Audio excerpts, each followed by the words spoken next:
ناظرین اکرام السلام علیکم۔ زندگی ایک سفر کا نام ہے اور اس سفر میں بھی ایک مسافر کی مانند چل رہا ہوں۔ مسافرت میں بلندی و پستی، گرنا اٹھنا اور رکنا چلنا سفر کا حصہ ہوتا ہے، اور اس تغیر کے لیے مسافر کو ہمیشہ ذہنی طور پر تیار رہنا چاہیے۔ ہماری سیاست ہر دن بدل رہی ہے اور ہر روز طلوع ہونے والا سورج کوئی نئی خبر اور پیش رفت لاتا ہے۔ سیاست میں بھی زندگی کی مانند ہر لمحہ تغیرات، طوفان، آندھیاں، پڑاؤ اور منزلیں آتی جاتی رہتی ہیں۔ مایوسی گناہ ہے، لہذا آغاز ہی میں واضح کرنا لازم ہے کہ بطور بہادر، غیرت مند اور مضبوط قوم ہمیں مایوسی کے گہرے سایوں سے نئی صبح کا سورج تلاش کرنا ہے۔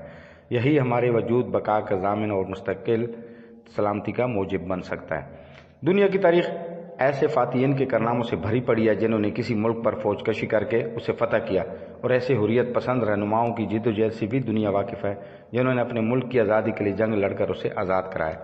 مگر جدید تاریخ میں ایسی مثال نہیں ملتی کہ کسی رہنما نے مختلف علاقوں سے تعلق رکھنے والے لوگوں کو ایک نظریہ کی بنیاد پر ایک قوم کی صورت میں منتظم کیا ہو، اور بغیر تلوار اٹھائے صرف ٹیبل ٹاک کے ذریعے اپنی قوم کے لیے ایک خطہ زمین حاصل کر کے وہاں ایک آزاد ریاست قائم کرا دی ہو۔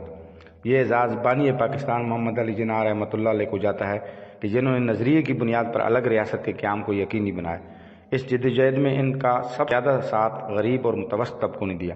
برِ صغیر میں مسلمانوں کی جدوجہد آزادی کے بارے میں جب ہم تاریخ کا مطالعہ کرتے ہیں تو ہمیں بڑے مسلمان سرمایہ داروں کا کوئی خاص رول نظر نہیں آتا۔ البتہ غریب عوام کی جدوجہد ہر جگہ نمایاں دکھائی دیتی ہے۔ خون میں ڈوبی ہوئی اس سرزمین کو غریبوں کے خون سے ہی سیراب کیا گیا۔ مسلمانوں کی اکثریت غریب اور مڈل کلاس سے تعلق رکھتی تھی، جن کی بے پناہ جانی و مالی قربانیاں تاریخ کا حصہ ہیں۔ مہنگائی سمیت مختلف معاملات میں عوامی تحریکیں ہر دور میں چلائی گئیں، مگر مسلمان سرمایہ دار ان سے ہمیشہ ہی لا تعلق رہے۔ پاکستان سے لے کر آج تک سیاسی وڈیرہ شاہی نے اپنے مفادات کے لیے ہر حاکم کو اپنی مرضی کی تابع رکھا اور انہی حکمرانوں کی سرپرستی میں اپنی تجوریاں بھری ہیں۔ اس کے مقابلے میں سفید پوش متوسط طبقے کے لوگوں نے ہر دور میں جانی اور مالی قربانیاں دیں۔ با اثر حکمران طبقات کا غریب اور سفید پوش کارکنان کے ساتھ ہمیشہ ہی تعصبانہ رویہ رہا، جس کی وجہ سے وہ مایوسی اور اضطراب کا شکار رہے، جبکہ بڑے بڑے سیاستدانوں کا مرکز و محور اپنی اولادوں کو آئندہ سیاست میں کردار ادا کرنے کی راہ ہموار کرنا ہے۔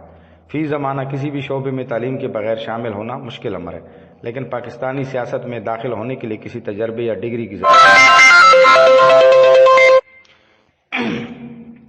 ضرورت نہیں پڑتی۔ یہی وجہ ہے باپ کے بعد بیٹا اور ماں کے بعد اس کی بیٹی کو سیاسی جانشینی کے مواقع میسر آتے ہیں۔ اکثر سیاسی رہنما اور ان کی اولادیں موروثی سیاست کو اپنا حق سمجھتی ہیں، چاہے انہیں سیاست کی ابجد سے آگاہی نہ ہو۔ سیاست میں یہی روش ملک و ملت کے لیے کسی طور نیک شگون نہیں ہے۔ غریب اور متوسط طبقے سے تعلق رکھنے والے کارکنان کو مایوس کرنے کی بجائے ان کی حوصلہ افزائی کی جائے تو اچھے نتائج حاصل کیے جا سکتے ہیں۔ وما علینا الا البلاغ۔